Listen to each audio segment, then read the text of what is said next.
Kami membuka sesi 3 pertanyaan saja. Saya ambil dari sisi yang tengah, 1 dari sisi baik kepada Bapak dan mahasiswa, mungkin ada 1 lagi. 1 lagi yang dari sisi bagian sisi sayap kanan. Mungkin yang dari sisi sebelah kanan dulu, yang mahasiswa. Iya, silakan. Mungkin maju ke depan, ada mic-nya di sini.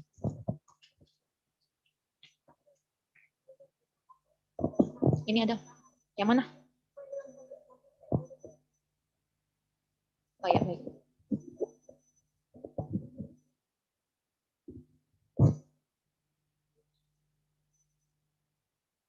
Terus, ya, terima kasih atas kesempatan yang diberikan kepada saya untuk bertanya. Jadi pertanyaan saya ini khusus untuk Pak Zainal. Tadi sebenarnya saya ingin bertanya pada Pak Wamin ya tadi, dia sudah pergi ya. Jadi saya ingin bertanya pada Pak Zainal terkait dengan pertanyaan yang dilontarkan kepada kami bahwasanya mengapa harus ada undang-undang. Jadi semacam ada pertanyaan yang memang menjadi beban untuk kita untuk mencari tahu bahwasanya undang-undang ini untuk apa dan semacamnya. Jadi pertanyaan saya adalah undang-undang dari versi Bapak sendiri seperti apa? Sejatinya undang-undang itu ada. Terima kasih, Pak. Oke, baik. Untuk kita tampung dulu 3 pertanyaan, baru langsung dijawab. Dari sisi dari stakeholder tadi dari Hukum dan HAM ada tadi yang angkat tangan, Bapak? Oh iya, yang di ujung sana tadi.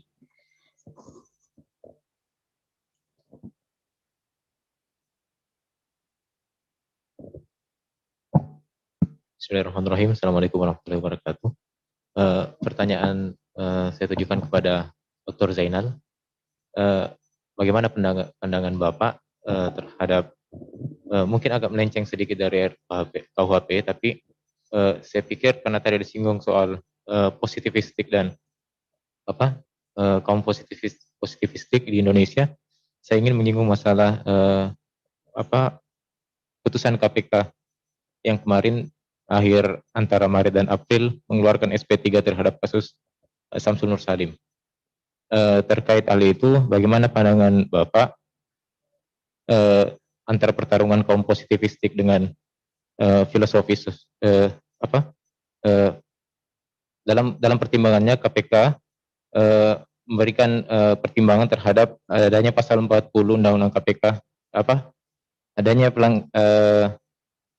kepastian hukum bahwa harus ada kepastian hukum terhadap Samsul Nur Salim dengan memberikan SP3 bahwa kasus ini terkatung-katung, ditolak PK-nya oleh Mahkamah Agung.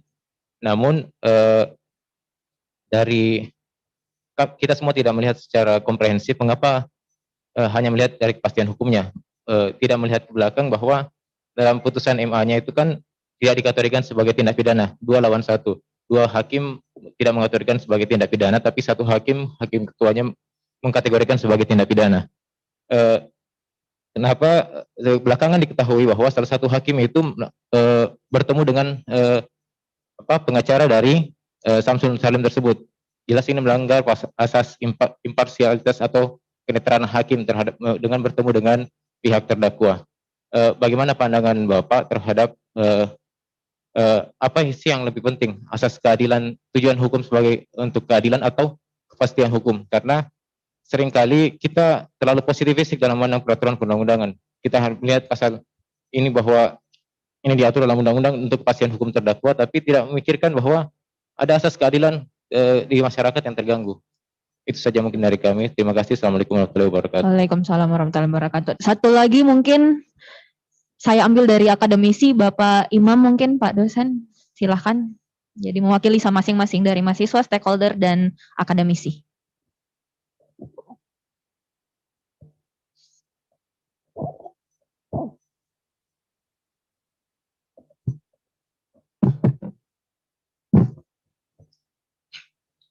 Bismillahirrahmanirrahim.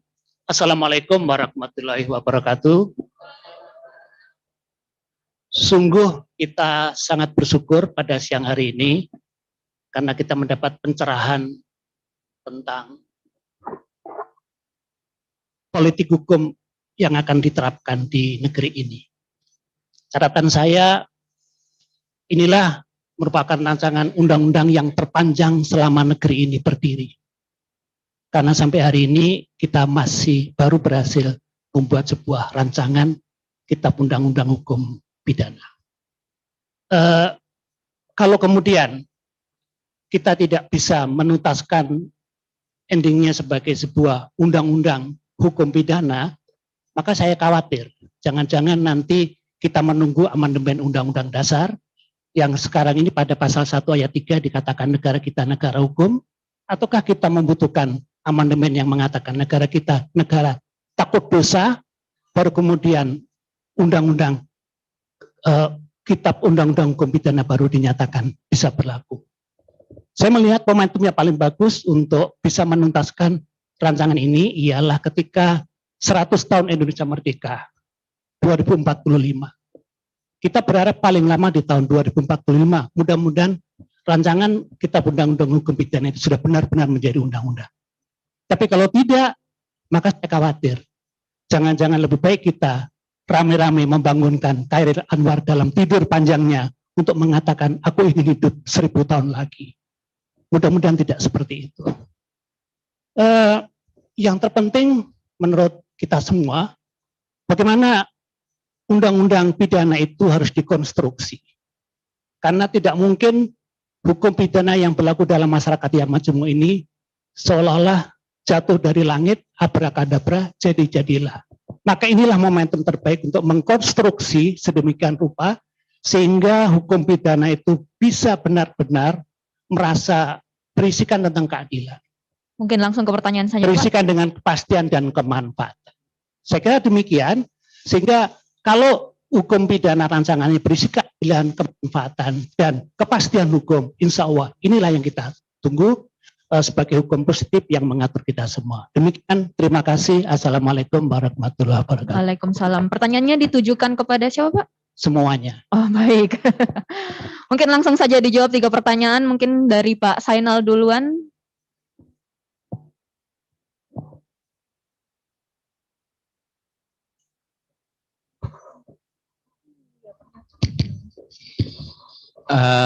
Baik. Yang pertama begini. Nanti saya simpan pertanyaan teman-teman mahasiswa ya. Yang pertama, kalau kita bicara soal kasus yang KPK kemarin, itu sebenarnya membacanya sederhana, ya. Satu, mari baca ulang kasus tambak di Pasena itu. Saya baca detail soalnya. Dalam kasus itu, kira-kira sederhananya begini, Samsul Nur Salim itu diminta untuk menyetorkan sesuatu karena dia sudah dikasih bantuan BLBI sangat besar, ya, triliunan gitu, dan dia menyerahkan itu salah satunya adalah tagihan tambak di Pasena itu. Dia bilang nilainya 4 triliun lebih, padahal ternyata itu udah kredit macet, udah nggak tertagih gitu. Dan di bawahnya, dan akhirnya yang cuma ternilai cuma bisa 200-an miliar, saya ingat saya. Nah, yang menarik adalah kok bisa ada jauh sekali nilai 4 triliun dengan 200 miliar kok bisa diagunkan, semacam dijaminkan dengan nilai 4 triliun. Disitulah dicurigai keterlibatan pemerintah. Dalam hal ini adalah BPPN, Safrudin Tumenggung. Nah, dalam kasus itu Safrudin Tumenggung diputus di tingkat 1 dan tingkat 2 bersalah. Ya, saya udah lupa baca putusannya karena sekitar 1 tahunan yang lalu gitu. Saya baca skim seingat saya. Di situ dijelaskan sebenarnya korelasi antara Samsul Nur Salim termasuk dengan si Safrudin Tumenggung. Termasuk ada beberapa nama disebutkan di situ. Ya. Nah, yang menarik di tingkat 1 dihukum, tingkat 2 hukum, ketika masuk di tingkat 3, tiba-tiba putusannya terpecah. Satu hakim mengatakan, iya, itu perbuatan pelanggaran pidana. Satu hakim mengatakan bukan, itu perbuatan pelanggaran administrasi. Satu hakim mengatakan bukan pelanggaran administrasi dan pidana, tapi pelanggaran perdata. Jadi terpecah tiga nih sebenarnya. Nah, menariknya bagaimana menyimpulkan ketika terjadi pecah tiga ini kan menarik. Makanya ada beda antara lepas dengan dibebaskan kan. Jadi onslah dengan itu beda tuh doktrinnya. Tapi yang jelas akhirnya hakim mengatakan, oh karena dua mengatakan bukan pidana, satu mengatakan perdata, satu mengatakan administrasi, maka dikatakan bukan perbuatan pidana. Jadi dengan demikian lalu kemudian begitu banyak perdebatan yang bisa kita lakukan. Perdebatan yang pertama adalah tentu kita bisa mengatakan ini putusan hakim harusnya bisa dilihat dong. Karena bermasalah sebenarnya. Kenapa bermasalah? Kalau kita baca Tempo, di situ dikatakan satu-satunya hakim yang mengatakan itu pidana mengaku kalau didekati hakim yang lain dan disuruh mengubah putusannya. Tempo ada tuh. Hakim yang mengatakan pidana itu kan Salman Lutan, dosen UII yang jadi hakim agung kan. Dia mengatakan itu perbuatan pidana. Dia mengakui, mengatakan apa? Dia didekati oleh hakim yang lain itu dan disuruh mengubah putusannya. Saya mengatakan kalau begini nih sebenarnya mudah kita mencium ada aroma buruk nih. Ya. Iya kan? Nah, itu yang menyebabkan KPK kemudian PK. KPK kan PK tuh. Putusan kasasinya di PK oleh KPK, tapi kemudian putusan kasasinya mengatakan ini tidak bisa di PK oleh jaksa. Karena syarat PK itu hanyalah terdakwa atau keluarganya. Itu posisinya. Jadi sebenarnya ya problem yang paling utama kalau saya itu di putusan kasasi itu yang terpecah tiga itu. Di situ kuncinya sebenarnya satu yang harus Anda ingat. Yang kedua adalah ya tindakan yang bisa diambil. Tentu problem kedua adalah saya termasuk menolak logika pasal 40 Undang-Undang KPK. Kenapa? Karena saya menolak Undang-Undang KPK yang baru. Karena Undang-Undang KPK yang baru memang bermasalah kan. Dari dulu saya mengatakan SP3 itu jangan dikasihin. Karena begini, kenapa kita bikin KPK? Karena kita mau membedakan dengan kejaksaan dan kepolisian kan. Kan begitu. Buat apa kita bikin tiga barang yang relatif sama untuk mengerjakan hal yang sama? Mending bikin satu aja. Makanya kita bikin KPK itu agak unik.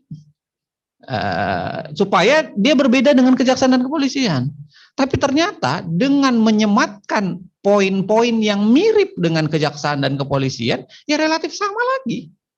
Itu sebabnya kenapa saya tolak undang-undang revisi. Nah, tapi di undang-undang itu kemudian bisa mengeluarkan SP3 dan akhirnya apa? Ya kembali mirip seperti kejaksaan dan kepolisian yang saya bukan menyepelekan kejaksaan dan kepolisian, tapi kalau kita baca undang-undang KPK itu mengatakan KPK dibuat untuk trigger mekanisme kan, memperbaiki kejaksaan dan kepolisian. Yang di dalam situ dikatakan kondisinya buruk, makanya harus diperbaiki. Nah, kalau kita bikin lagi sama, ya buat apa? Nah,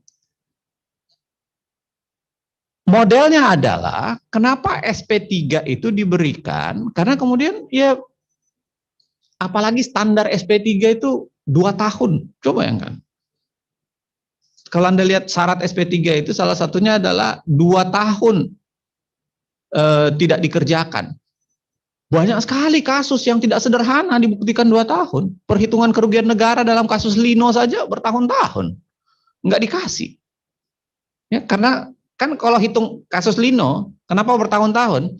Itu kerugian negaranya itu butuh spek aslinya itu mesin. Spek aslinya itu mesin supaya bisa dihitung berapa kerugian negaranya. Ketika dimintakan ke Cina, perusahaan di Cina spek aslinya, dia nggak mau kasih. Terkunci.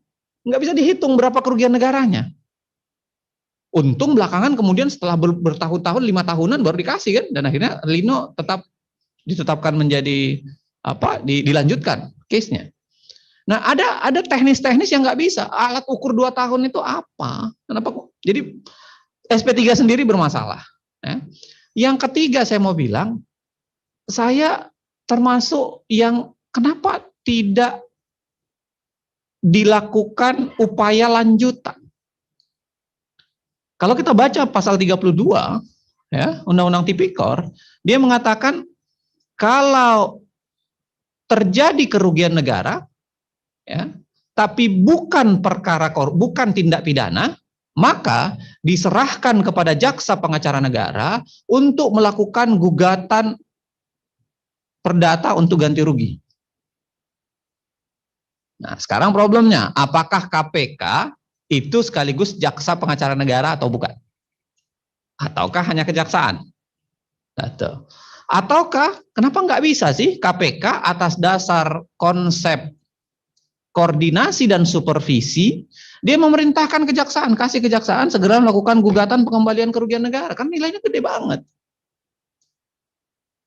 Kenapa nggak dilakukan itu? Saya mengatakan bahwa ya, yang beginian membuat orang curiga dengan kasus, karena kasus BLBI itu besar sekali. Kasus BLBI itu termasuk the biggest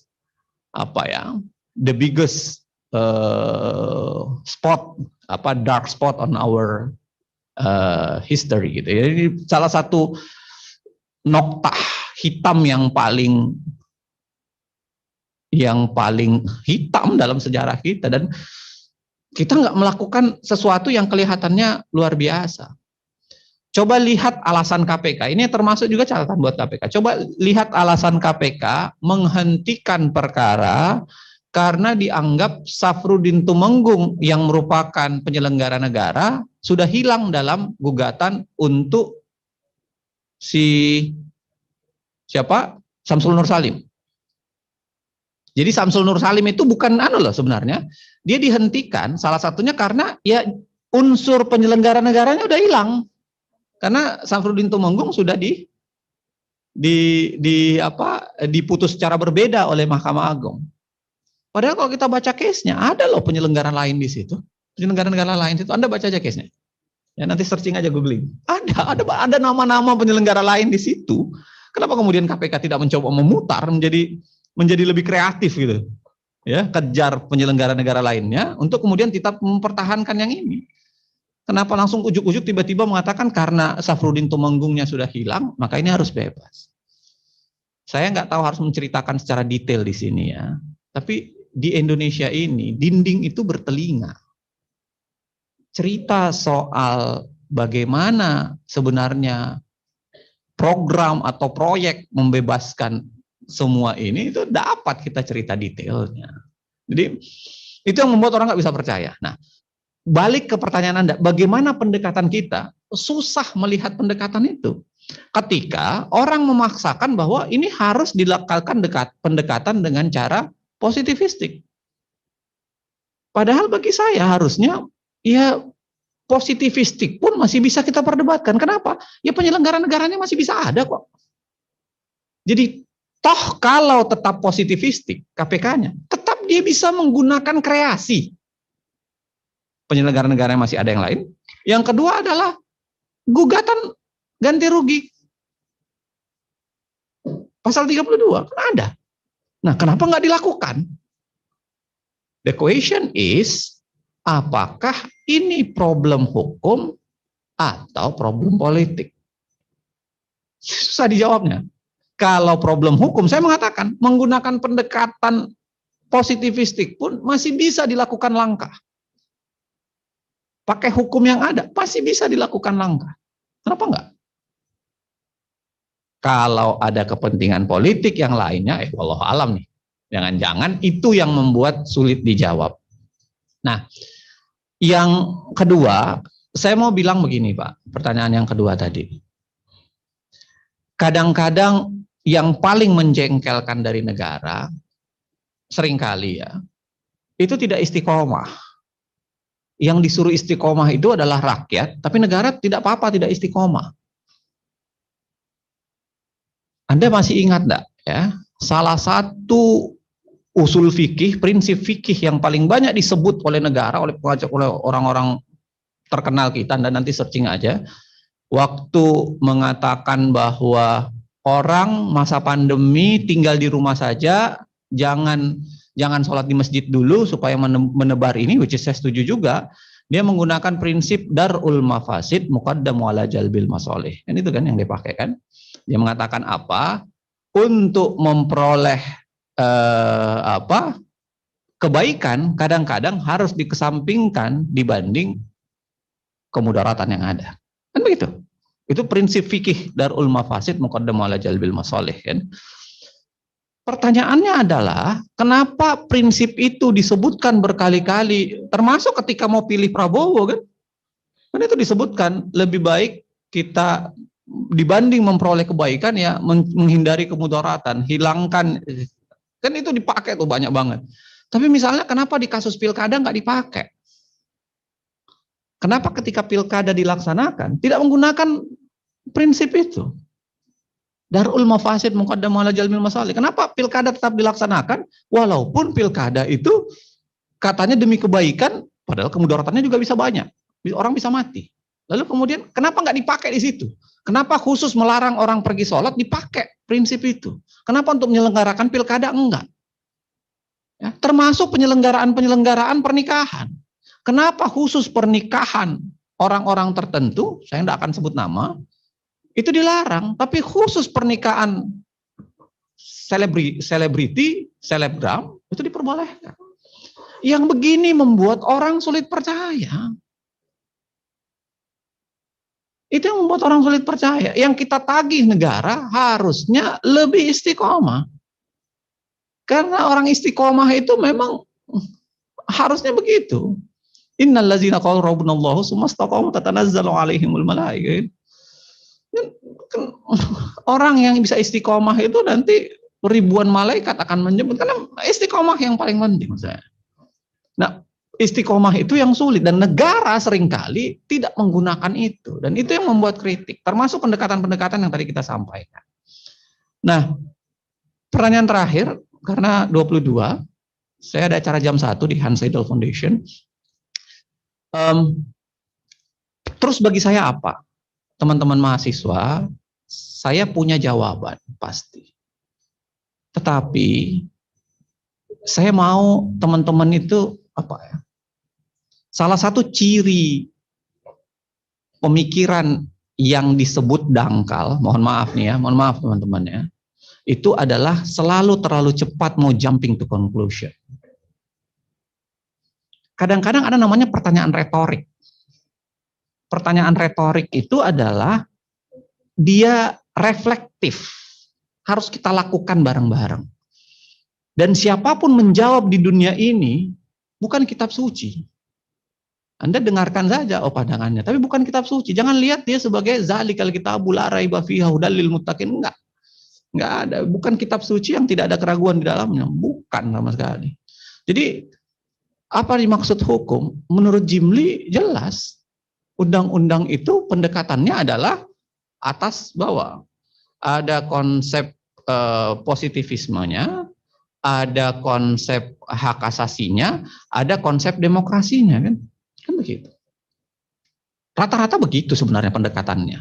Nah, Trisula ini mendekatkan demokrasi rakyatnya, mendekatkan kekuasaannya, negaranya, dengan mendekatkan yang namanya apa yang saya bilang tadi, ketiga-tiganya itu harus dibuat barengan. Dan ini yang termasuk yang dipikirkan dalam konstruksi kepastian, keadilan, dan kemanfaatan. Kan keadilan, kepastian, dan kemanfaatan itu berdiri di 3 konsep yang berbeda. Radbruch ketika menulis itu, menganalisis itu, harus dilihat tahun dia menulis itu.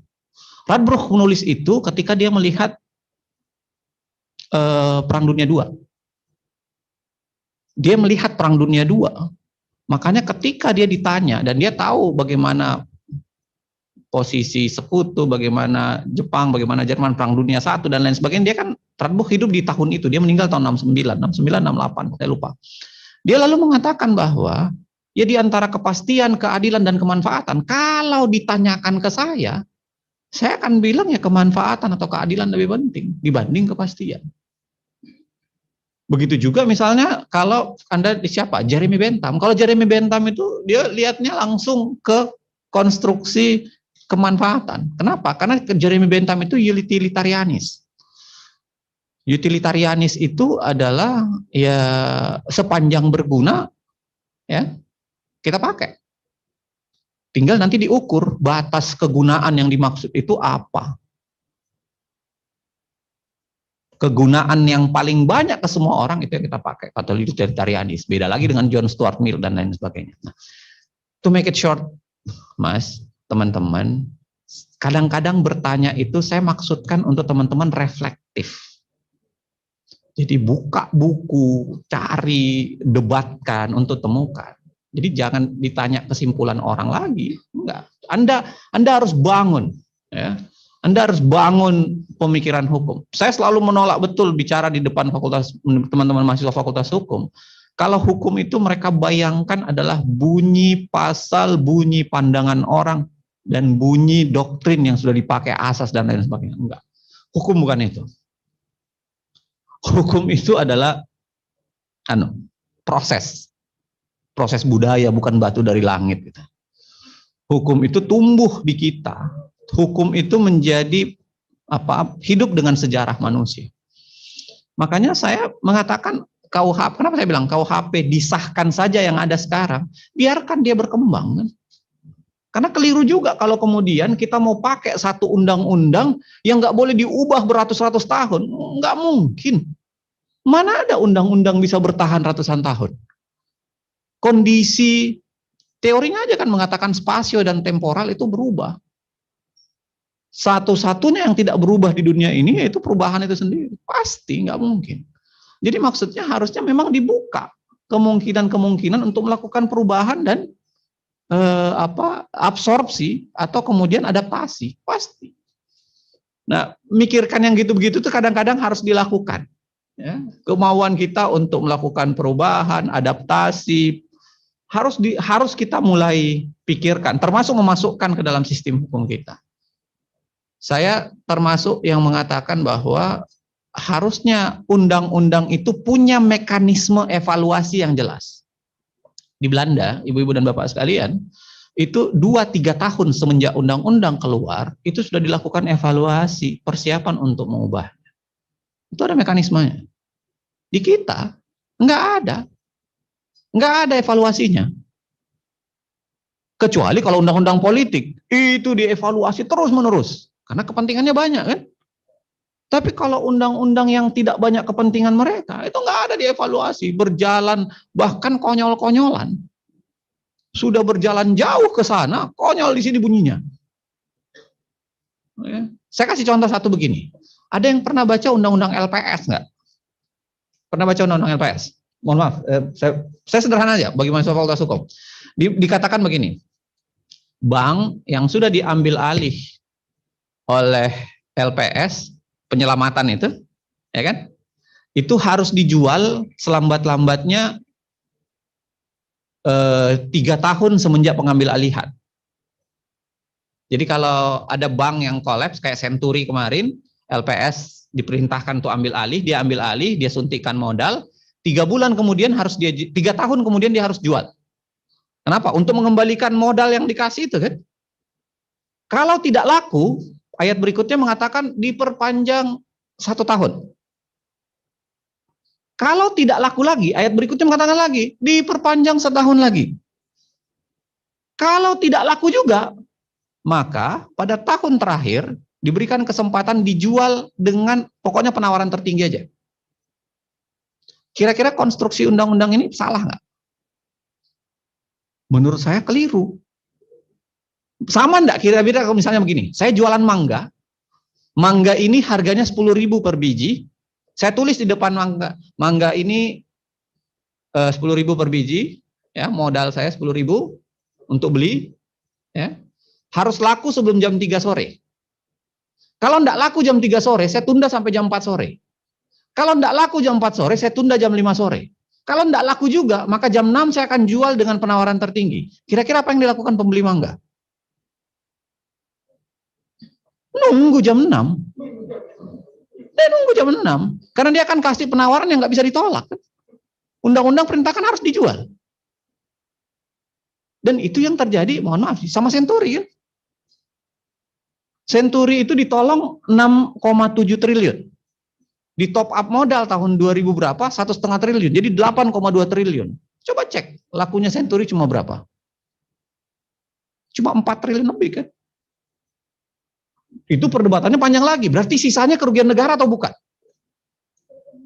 Itu panjang lagi tuh debatnya sebenarnya. Berarti sisanya kerugian negara atau enggak?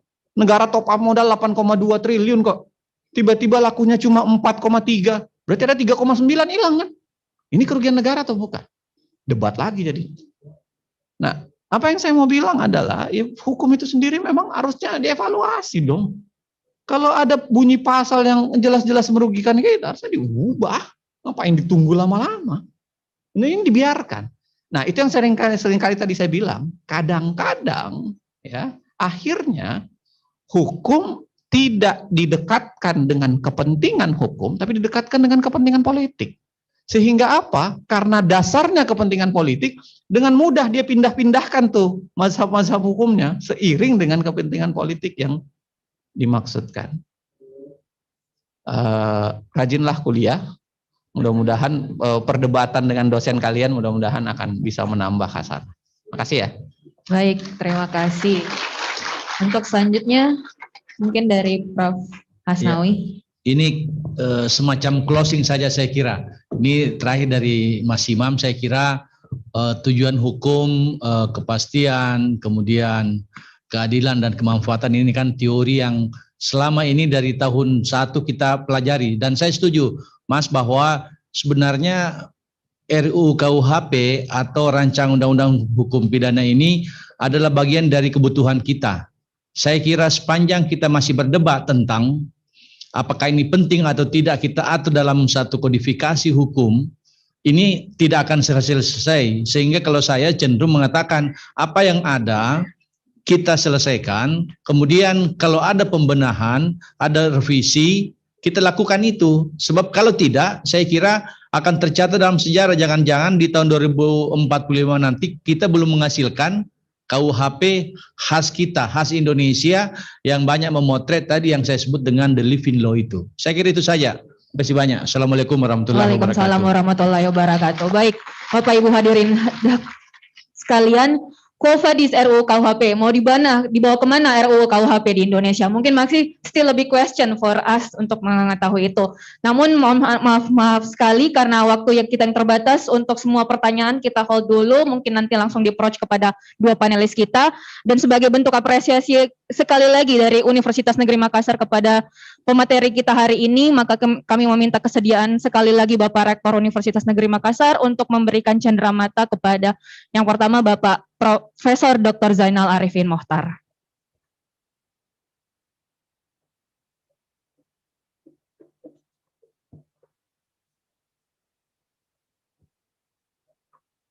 Fotografer Zainal. Mana Pak Zainal?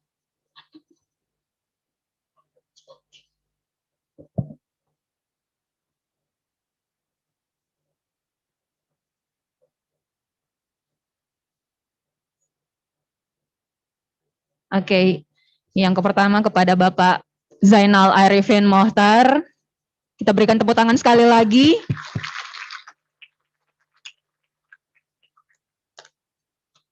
Oke, yang kedua kepada Bapak Profesor Hasnawi Haris sebagai panelis kita yang ketiga hari ini. Baik, terima kasih. Demikian seluruh rangkaian acara kuliah umum kita hari ini. Atas perhatian dan kerjasamanya kami mengucapkan terima kasih. Saya Helmi Prati undur diri. Wassalamualaikum warahmatullahi wabarakatuh.